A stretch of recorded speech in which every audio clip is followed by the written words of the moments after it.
Well, here we are living through something that we always feared was going to happen. We were almost programmed for this, to live through a time where we would see the world on fire, something that looked like the end time wars, maybe.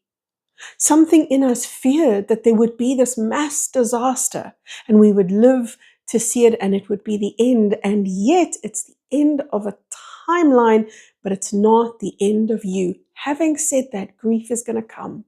Grief is going to rise up through you. And sometimes you'll name where it comes from. You'll say, oh, it's because I lost this, or I've let go of that.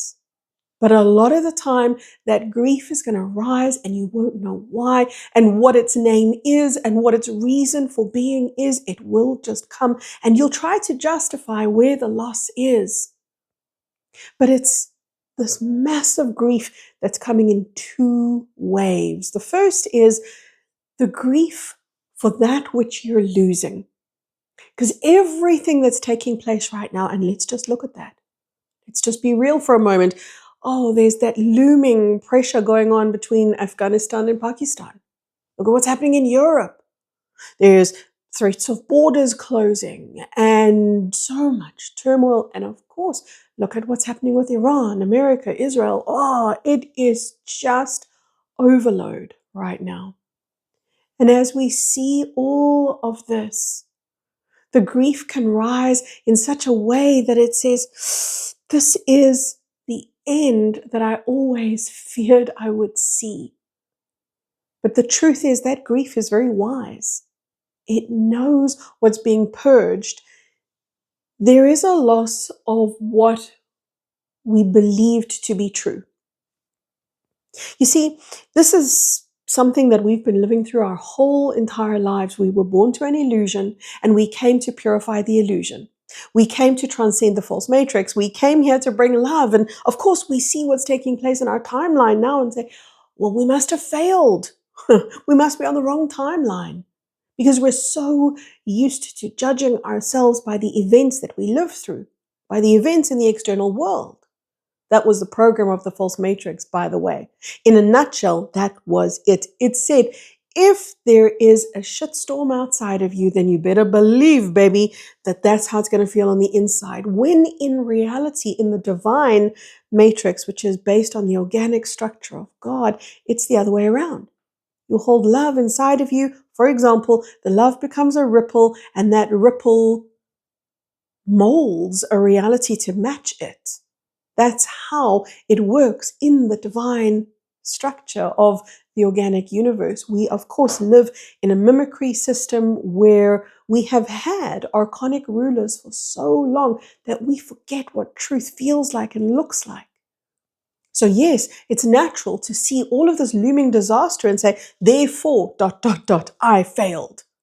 That's what it means, right? We failed ascension, or we failed the timeline. That grief is saying there's a massive loss here. And it's not just the obvious stuff on the surface. Yes, war is a very harsh reality. And it should soften our hearts. And it should open us to compassion for all human life. And this war, this grief, this loss is saying, look at the old crumbling. Look at the old crumbling.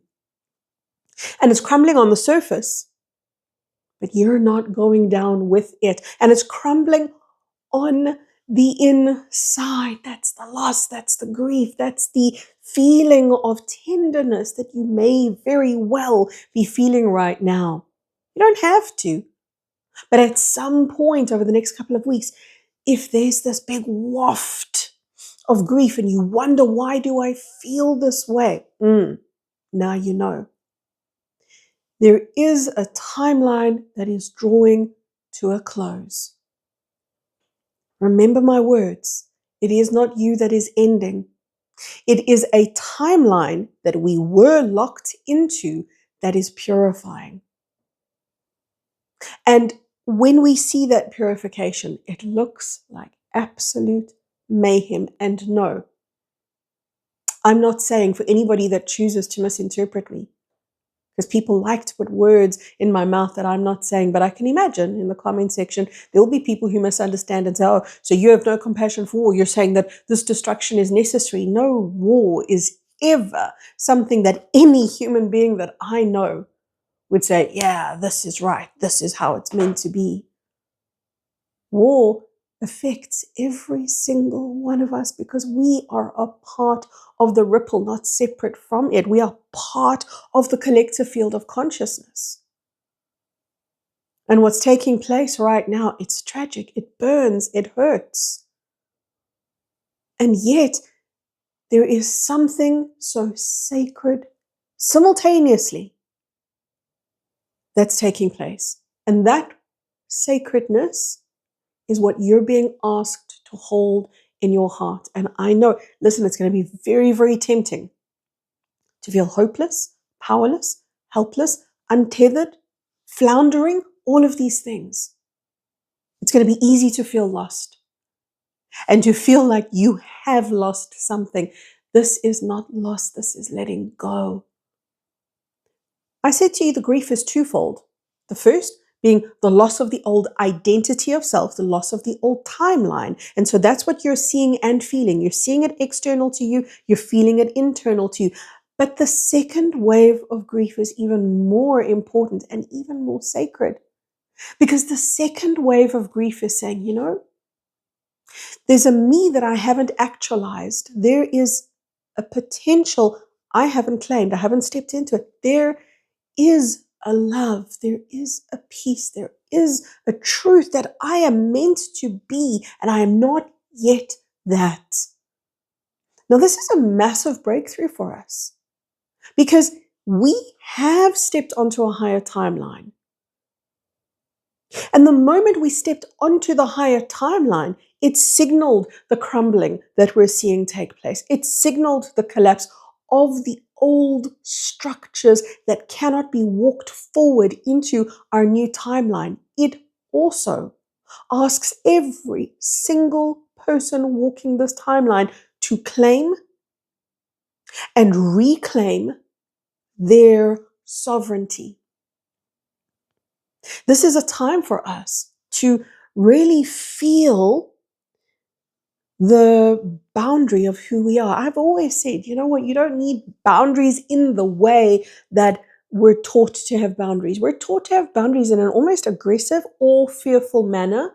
And I've always said that the true boundary is the light and the love from within you. When it's active, it becomes a field of consciousness that's illuminated from inside of you, and it wards off any destructive influence, any energy of density. That is your sovereignty, and it's time to really own that light, own that sovereignty. And it does play out as a barrier, but not, or a boundary, but not in the way that we've been taught.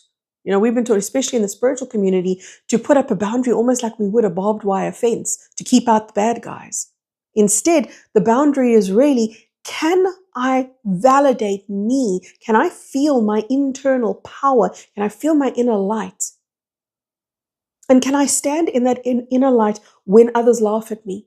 Can I stand in that inner light when others degrade me, berate me, call me names, ridicule me? Can I stand there? That is sovereignty. Doesn't mean you have to be degraded or berated in order to own it, but sometimes that's a fire we have to walk through and a bridge we have to cross. So as we head into this higher timeline, we've got the collapse of the old timeline, and we've got this new waft of higher frequency, and it's coming in and it's saying, there's something higher. There is a reality field that's calling me. And then we begin, because we're curious beings, we begin to explore, what is this higher timeline? And no, you don't explore it in your brain. Your brain doesn't have the ability to do this. You're exploring energetically. Think of it as a soup that you're swimming in, this field of energy that you're sitting in, swimming in. And as you explore it, you go, oh, wait, there's something higher to me and I haven't yet expressed it and I'm meant to. Some of you will go into a little panic, but a lot of us will go into that second wave of grief. And it says, oh, I'm separate from love. And the truth is that that is not true. The truth is you cannot be separated from love, but that was the illusion, and damn it, that illusion looked real. When that grief rises, it could be in the middle of a conversation with a friend and you just don't expect the wave of emotion that rushes through you and gushes through you. You're going to say, where did that come from? Your friend might look at you and say, why are you so emotional over this? You might think, oh my God, I'm overreacting. That's the surge of grief. And it doesn't matter if it's the first wave, which has to do with the loss of the old identity, or the new wave, which is the longing for the true identity. Let it pass, because that's what grief is designed to do. Recently, somebody sent me an email with this question. They said, Kerry, if there is war, does it mean that I'm now on a lower timeline? And I said, there is no external event, no external thing that determines your inner world anymore unless you give it your authority to do that. You see, in as much as we're seeing this collapse, there is a healing power of grief, and the healing power is it's going to make you claim love. My mom passed away a few years back. I still feel the grief. My dad passed away before her. I still feel the grief. Do you know what that grief is? That grief is what connects me to the love. It's not me dwelling in the loss and in tears and in sorrow. It is me experiencing a love I didn't know I had for those people, an appreciation and a gratitude and a depth I didn't even know that I was in possession of. Grief connects you to a softness. It connects you to a love. It enables a surrender. It's a portal to our power. It's a portal to our wholeness and our healing. Don't push it away. Don't analyze it. Don't ask it what its name is and where it's come from and what its credentials are, because that is a distraction that is totally irrelevant. The pathway that we're walking on is not one that says, oh, you're doomed, you're on the wrong timeline. It's one that says, oh yeah, the external world is in absolute chaos, and it was always meant to look this way. We imagine in our mind that we should be walking on some utopian soil right now. And that's not wrong of us to imagine that. It's because we have a higher knowing in our heart that says, but I'm here for that. I'm here for that higher realm. You haven't lost the higher realm. You're being asked, if anything now, to allow that grief to bridge you to the love that you know is possible, but not yet activated, not yet an identity that you have truly claimed. And when you claim love at these levels, oh, it can bring up all manner of discharge of the old. We call that chaos. It can bring up all manner of emotions that we have no control over, because we're not meant to control our emotions. We're meant to allow them to pass through us. They don't identify who we are. They don't define who we are. So be very careful not to let the external world define you. Oh, I'm on the wrong timeline because this war is happening, or this circumstance is happening, or this event has taken place. The timeline that you're on is not determined by others. In the old illusion, it would have felt that way. In the truth that we're stepping into, that world can fall apart at your very feet, and you rise. You rise into love whilst that happens. And when you are so unabashed to be in the essence of love and the presence of love, so unashamed of being uncloaked inside of love, because that's what it feels like. When you are truly in the presence of love, there's nowhere to hide. There's nothing that can protect you or shield you from that love. You are so naked and exposed inside of it. That's what it feels like. That's why we feel so vulnerable, even teary, all of these things in the presence of love, because it's our nature and we're not hiding behind the illusion or the ego. As these wafts of grief rise, so does the love. So does the love, and so do you. And it is that that tidies up the remnants of that which is dissolving. Now more than ever, you're being asked, just stand in love as love. It will be so easy. I don't need to even tell you this, so easy to get torn into the division and the debate. Who's right? Oh, is it Trump? Oh, is it this one? Oh, is it that one? Is the war going to spill over to other countries? Oh my God, it's going to be so easy to get caught in all of that narrative. And you can, but where we are powerful is not there. Where we are powerful is in love. No, love is not inaction. Well, I'm just going to do nothing except love. Some people might think that. Love is the most potent, powerful thing, and it will ask everything of you to be in the presence of love whilst there is hurt and struggle and suffering happening around you. And don't we struggle to do this? Don't we struggle to step into and claim love when others are in suffering?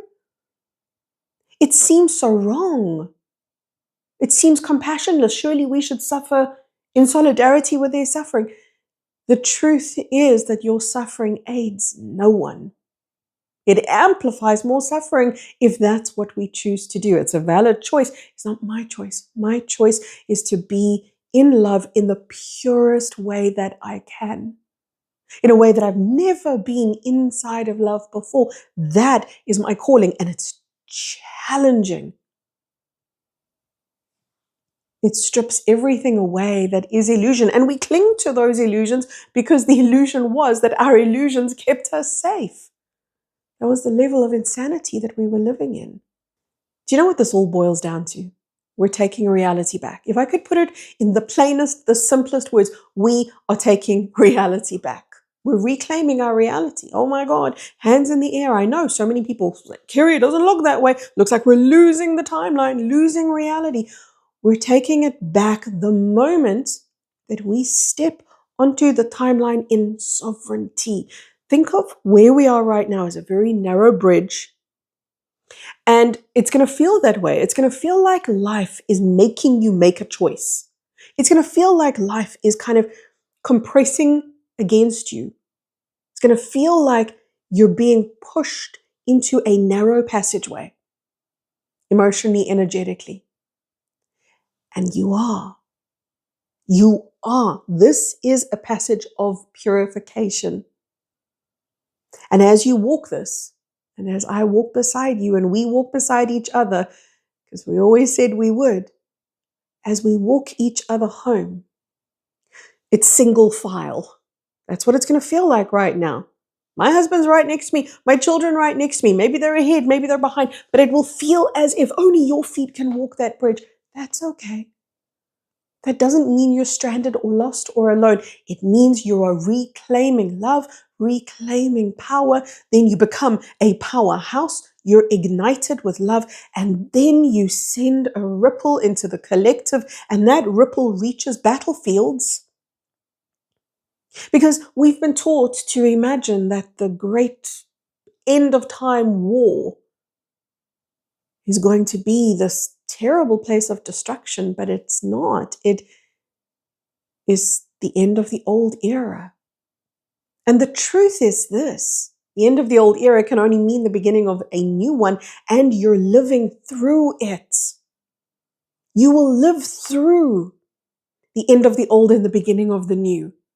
We're so used to choosing, well, which one am I going to be in? The narrow passageway that you're walking is a bridge between these vastly different states of being. Keep walking, my love. Don't sit down because you're afraid and don't know where to go. We tend to do this. We tend to want to put the brakes on when we're not sure, but this is the time to just keep walking into love. When you say, but I don't know what to do, just love. Just love. There are so many tools to support you to recalibrate into that love, to realign into that love. You're not lost. The world is not lost. And our timeline is most certainly not lost. We're on the brink of becoming. Let everything that rises, let it do its job, which is to cleanse. Not to define you, though. Not to define you. The truth is, well, it's rising. There's a wave of light from the feet up.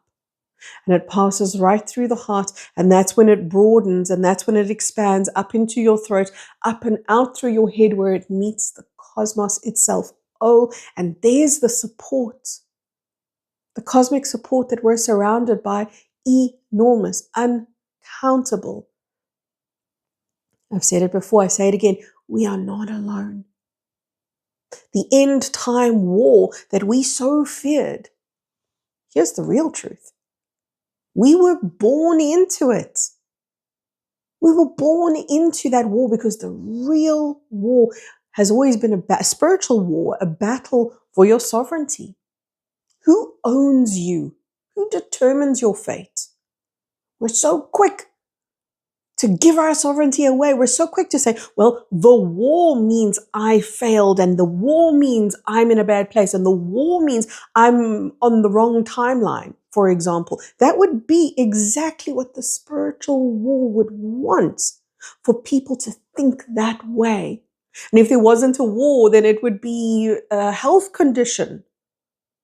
Something that proves that you're messing up, something that proves that you're inadequate, something outside of you that proves that you're failing, a bank account even, parents that are fighting, whatever it is. We're so conditioned to give up our power, give up our sovereignty, and now this is the test. Will I not flounder and stumble and lose my footing now? Will I now stand as the love that I came here to be? Will I understand by zooming out, zooming out, zooming out, zooming out? Oh, wow. I'm looking at one isolated war, imagining this is the end time war, when in reality, it's a spiritual battle that we were born to. And yes, this is the hotting up stage. You might say, well, this is the battle between good and evil. And it would be a very simplistic way of looking at it, but it is simply one timeline collapsing. It's the death throes of an old structure, the old structure of control, the old structure of external authority. The quicker you step into your internal power, which many people think they don't have a right to have, the quicker we own our inner light, inner power, inner love, the faster that ripples into the collective. Each and every single one of us is a herald of peace. In a time of war, you are a herald of peace. But to be that herald, you don't stand on a mountaintop demanding people be peaceful. You become that peace in such a way that you don't even need the words. It's not something you direct anyone to do. It's something you invite others to do by becoming the invitation. From my heart, deep and pure and true, from my heart, all the way into yours. Yes, we walk through uncertain times, but it's beautiful. In the uncertainty, you have to define what you feel like on the inside. And you can say what's true. You can say, oh, on the inside, I feel like I don't know where I am, or I feel like I'm not sure of anything. But what else is there? What else is there? Come on, be honest. What else is there? Reach, feel. I spoke earlier about wafts of grief. Do you know what else is there? There's a waft of light. And that waft of light is love. And that waft of light is an invitation from the field of divinity that has always been around you. There is a field of divinity that has always been guiding you, calling you. Answer. And the moment you receive love, you're answering. The moment you let love in, you're answering. Bye-bye for now.